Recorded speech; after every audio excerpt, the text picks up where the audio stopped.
John and Putzi Harrington.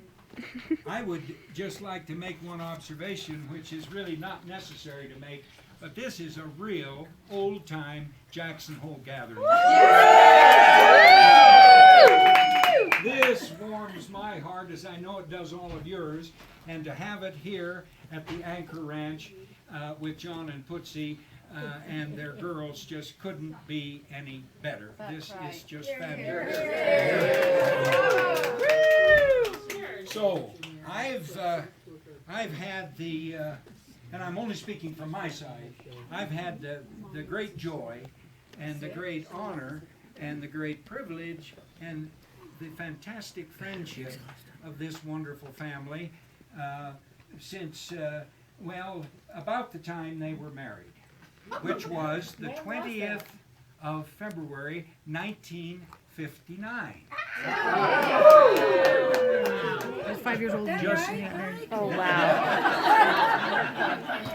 that's what your oldest daughter told me. I don't know. Where is Kathy? She was Right here. Oh, there she is, right there. Yeah. I wasn't born yet. Kathy and Gina and Kimmy and Kelly really ought to be doing this toast, but Kathy, you know how forceful she is. Almost as forceful as her mother, who is almost as forceful as Jackie Hillary. So it just moves right down the chain.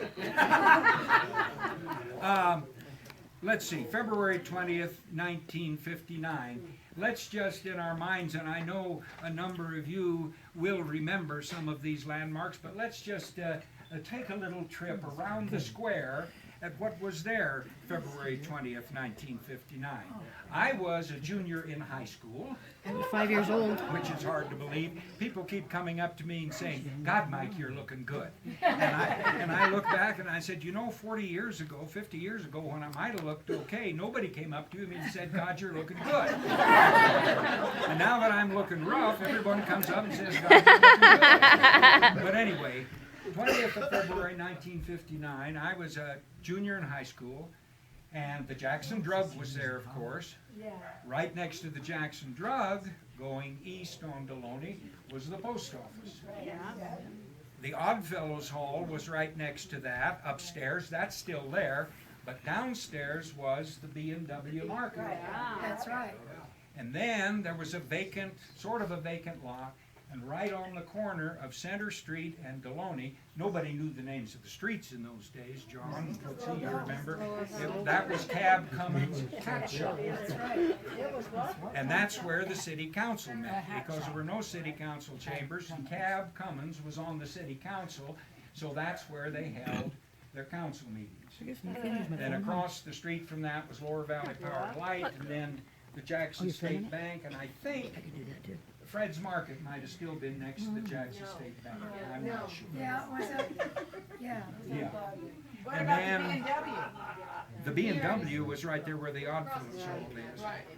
And then on Cash, on the corner of Cash and Deloney, on the north side there was that lovely little white house. And Woody Wormald always parked on the street right there, and that's where you went to get your driver's license. Now this is the year these guys were married. Now you got to tell them who Woody Wormald was. Oh, Woody Wormald was our only highway patrolman. And now we must have 70, 80, 90 law enforcement officers in the county. And it's easier than ever to smoke pot, you know, in those days. Woody would pick you up. I don't do that. But Woody was rather rotund, and he would kind of wedge himself behind his steering wheel, and he didn't like to get in and out of the car. So when you wanted to get your driver's license, you'd go down to his car, and you'd sit in the seat next to him, the passenger seat of the patrol car, and take your driving test. And I went down there to take my test one day, and I sat in his car and passed the test, and he said, he corrected it on the spot. He said, Mike, you've done 100%. And I said, okay, Mr. Wormald, you called him Mr. Wormald, I said, now I need to take the driving test, and my uncle brought his car, and we can go over and I can take the driving test. Oh, he said, Mike, you don't need to that. He said, I've watched you for years. You've been driving for 5 years. He said, you don't need to do that.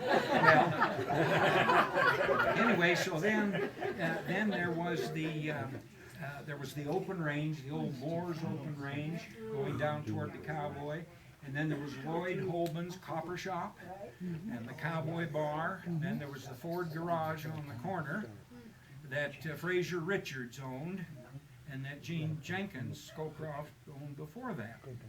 And then right across the street on Cash and Broadway was the Conoco service station, that little white and green service station. And where Lee's Teas is now, the Log Cabin Bar. Then the Log Cabin Restaurant, McGee's Cafe, Lonely Drug, May's Beauty Shop, May Daniels Beauty Shop, Jackson Hole Hardware, and the And then variety we store. have to go down Glenwood Street, because then there was the Teton Laundry. Yeah, of course, and we're coming to the Teton Laundry. Yes, we are. Keep going there. Yes. So, anyway, in the summer of 1962, I was in college by that time, and I was going with a girl who came to Jackson and worked for John and Putzi as a babysitter. They call them au pairs now. Yeah, it's very fancy. For Kathy and Gina and Kelly. And we have some pictures. And Kimmy. And so I spent quite a bit of time, of course, hovering around the laundry because that's where Cheryl was. And, so I would come and at that time, Putzi and I were both smoking. And we smoked pell-mells. You know, the red pack, the nice long ones. And John was working his off in the laundry. And Putzi and I would sit in the kitchen while I was waiting for Cheryl to get off work, and we'd drink coffee and smoke pell-mell cigarettes. And occasionally Putzi would take a big drag on that cigarette, suck a deep lungful, and turn to me and say, "Outstanding."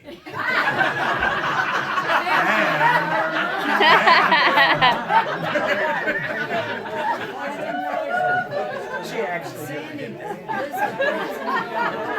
But John and Putzi had the laundry. John really was working like a fool in there, trying to, which he was an excellent mechanic, and he could keep all of the mangles running and keep all of the wonderful Harris family Yeah, the busy Harris at the sisters. mangle. They all with their mom, daughters, But I granddaughters. remember John had a kind of a nervous stomach that summer because it was a son of a gun.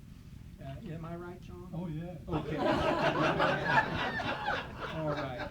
But anyway, on through the years, my good fortune to have been taken in by this wonderful family has indeed been good fortune. And I remember when my family and I had a resort up in the park called the Highlands.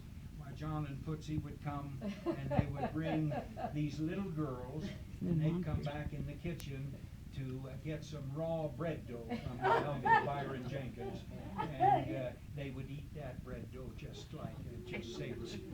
But And we would put it on the wheel well in the car and leave it there all day while we were out on the lake oh, to is ride. that what you did? Well, you know, I patched a lot of tires with that bread dough too.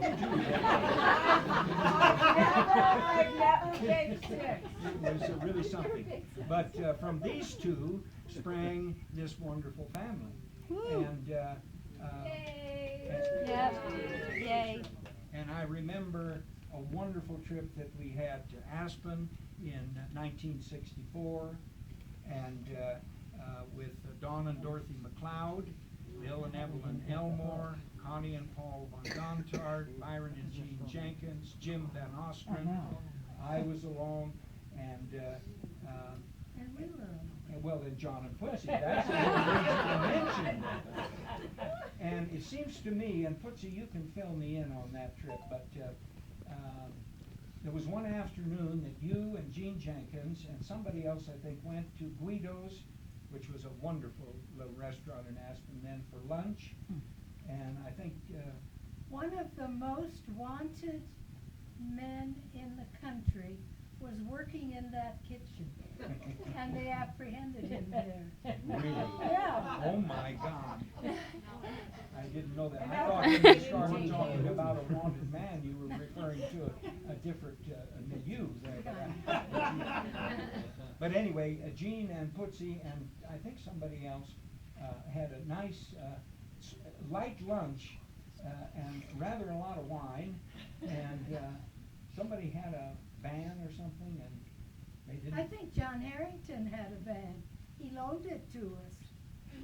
And Remember, Mike? yes, and they didn't come back, and they didn't come back, and they didn't come back, and finally they came back, but they had run off the road rather late. And then I remember, John, one time that we all went down to Granite on the snow machines, and Alwyn Gonzard and I decided after 2 or 3 liters of wine that we would take a little excursion away from the swimming pool. And we went about 1.5 miles away and got these machines hopelessly mired in. And of course, once again, come back to John. John, will you please come and rescue us out of this thing? John was not pleased. He was not pleased, but he came down and shoveled us out, and then we all got back into the pool.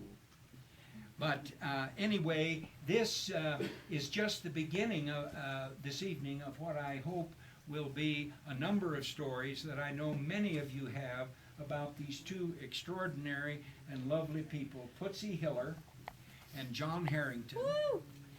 Putzi, born in Munich, came to Jackson by way of Chicago, if I remember right. John, born in Wallace, Idaho, came to Jackson by way of the ski school at Sun Valley, and then went on to an extraordinary life and career here, both in skiing and in business.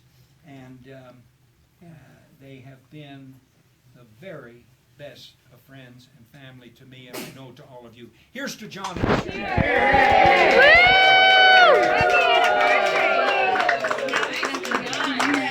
And one quick toast as we do this. Each think of your own beautiful thoughts inside. But there's been a toast that's been a tradition in this family for years.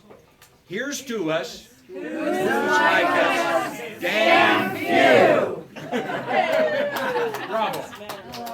Thank you. And also, this I have is to Kelly's say one